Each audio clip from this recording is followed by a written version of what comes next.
It's Thursday, February 4, and this is your Barbados Today Evening News Update. So glad you could join us. Another elderly Barbadian woman has succumbed to COVID-19. The 93-year-old was a patient in the secondary isolation ward at Harrison Point for 11 days. Like most COVID-19 patients here that have died, she had hypertension and diabetes. Health Minister Lieutenant Colonel Jeffrey Bostic urged Barbadians to seek medical help early, especially those in high-risk groups, including the elderly and those who have NCDs. Meanwhile, two of the country's top officials are now in isolation after being exposed to COVID-19. Word of this from Prime Minister Mottley, who was speaking during today's national COVID-19 update. It is with regret that I have to say to the country that Her Excellency has gone into self-quarantine. There was a member of the household staff at Government House, one of the drivers or orderlies, who would have tested positive, and the public health officials went in. They did the extensive contact tracing, and the good news is that on the first test, she is fine. She is negative, which came back a few hours ago, but we've had to move everyone out of Government House to allow for the in-depth sanitizing that has to take place. Regrettably, because of the level of exposure of the person and the viral load of the person, Her Excellency will have to remain in quarantine and her family until the second test is done. And I'm sure that all Barbadians would want to join me in ensuring that we pray and make sure that there's no further exposure there. At the same time, it is also my duty to report to you that although his case is not, as he did not require a test, but His Lordship, the Chief Justice, is also in self-quarantine at this stage, largely as a result of someone who is close to people, someone who works with him, displaying symptoms and awaiting the results of the tests to determine what is the best course of action. Similarly, the public health officials have been in contact with Sir Patterson, and they have all agreed that at this stage, self-quarantining is all that is required for him at this stage. The Prime Minister also disclosed that 3 workers at the Geriatric Hospital have tested positive for the viral illness. 2 of them from the kitchen staff and 1 from the nursing fraternity, and therefore they are literally now aggressively doing the contact tracing and will do and take the necessary action to be able to put the staff rotation to protect all of the residents at the Geriatric Hospital, who, by the way, they were all tested and all of them came back negative. So between the staff and the patients, as you know, we had an issue last week that Mr. Bostic would have raised. We took preemptive action there, but in the testing that was done of the overall staff and the overall patients, we have 3 persons that have come back.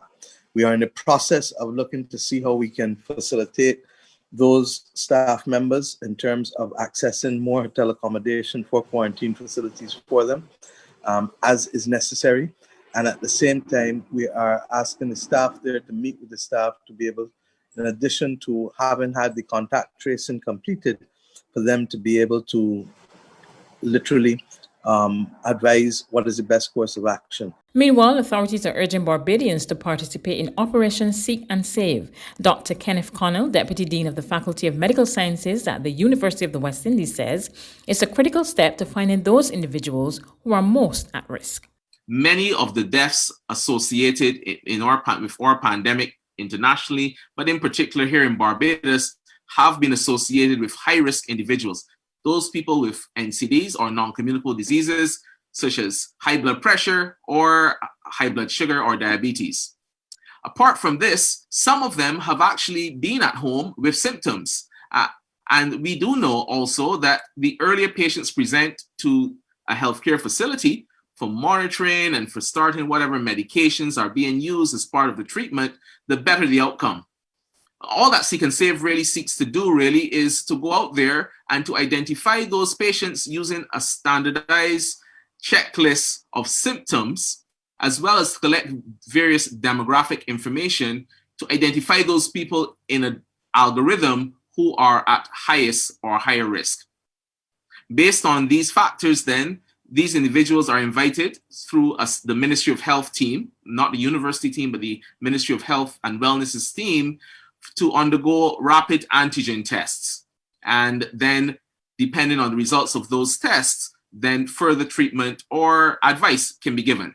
Our news team was on the beat today as Team Operation Seek and Save visited some Christchurch residents. Residents are giving thumbs up to the initiative. Just basic questions because, your name, your number, your email address, and then, health questions like if you had pressure or, sugar, whatever. And, another thing, your salary. Just basic questions, nothing to worry about. Oh, and if anybody visited you within the last week or so, or if you visited family or friends or whatever. The girls were very educated on it because I asked them questions and they were able to answer me. They enlightened me on certain things. So the survey coming from them, it was pretty okay. What were some of the questions that stood out to you? Well, they wanted to know how many people is in my household, the age, and if we ever had any symptoms where the corona is being concerned, like headaches, any pain in the back, loss of taste, those kind of questions. And were any red flags raised with relation to your situation? None whatsoever. What are your thoughts on the program in general? We're told that there's community spread in Barbados right now, and as a result, we need to get as many people tested as possible. But what do you think? Is it necessary in your opinion at this stage? At my stage right now, yes, it's very necessary because you got to go out there, you got your kids out there, you have your family at home, and as for me right now, I leave my home and going out there, I'm at risk, because I have to catch a public vehicle, and you don't know who have it. So you have to be cautious, and yes, it's a very good thing that the government they are doing right now to find out what is going on. Like thumbs up. There's regional and international news after this short break.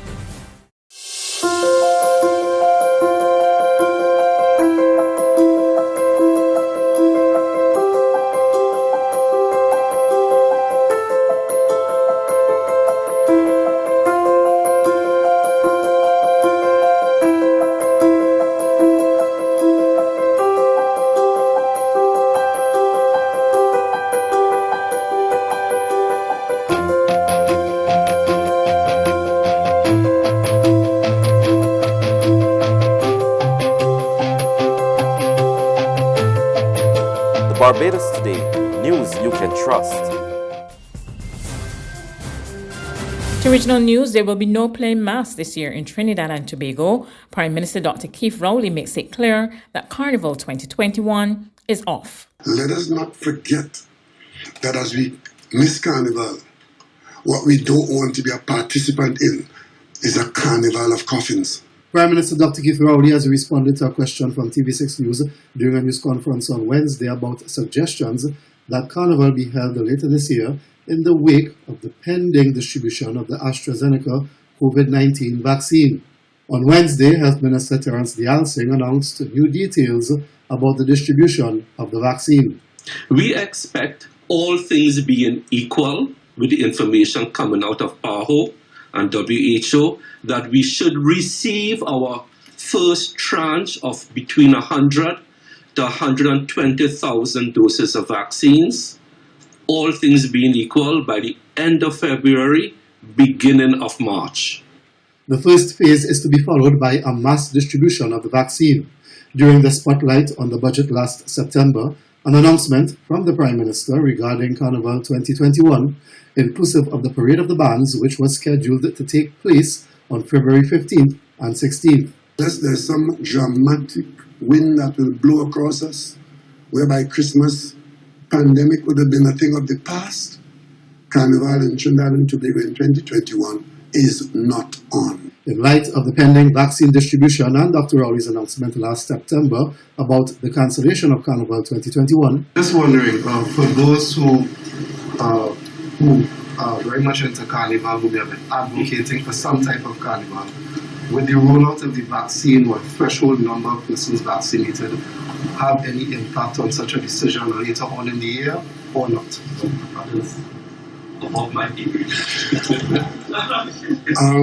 With respect to carnival, I have said very early what the situation is with respect to carnival. Nothing has happened to cause the government to change that position. On the international front, British researchers are to explore mixing doses of the Pfizer-AstraZeneca vaccines in a world-first trial aimed at tackling an estimated 4,000 variants of COVID-19.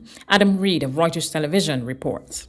It's estimated the world faces as many as 4,000 COVID-19 variants, and it's prompting a race to improve vaccines, according to researchers in Britain on Thursday.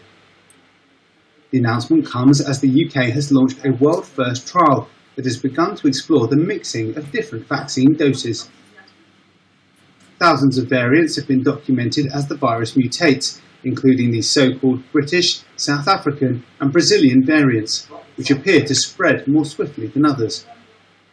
In an effort to keep ahead of these mutations, this trial aims to assess the immune responses generated if vaccine doses from Pfizer and AstraZeneca are combined in a two-shot schedule.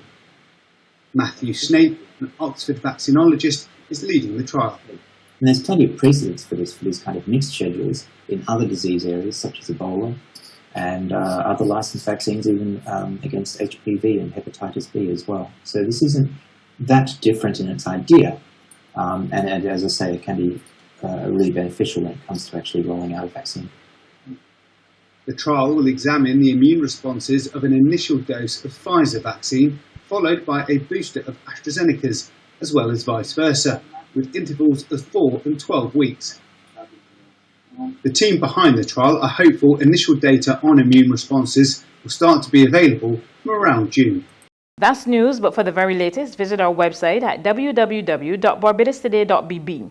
You can also subscribe to our e-paper, email updates, or like us on Facebook, and sign up for our breaking news alerts via WhatsApp. We're also on Izumi Media and bus terminals, as well as screenplay at supermarkets and gas stations near you. You can also hear us on Mix 96.9 FM and Capital Media HD 99.3 FM.